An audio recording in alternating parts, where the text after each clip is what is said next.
Pirates knock off the Nationals on Friday, but Washington sending their ace to the hill on Saturday, alongside Nomar Garciaparra and Doug Glanville. Not just another ordinary start, guys, for Stephen Strasburg, because he left his last start with forearm tightness, and clearly he has not been himself this year. What do you expect against the Pirates? Well, it'll be an interesting start. Not only from the forearm tightness, but also from a mechanical standpoint. I mean, he said his last outing that he had trouble.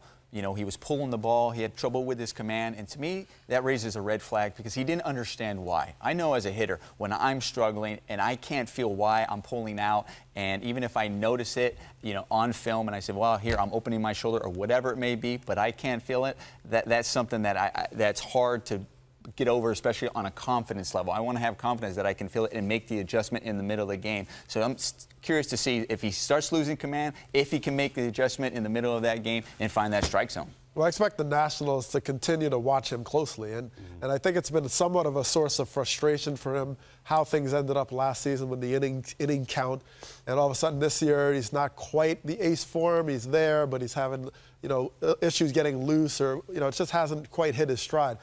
Fortunately for the Nationals, they've had Zimmerman and other guys pick it up, but he's trying to get back to that true number one.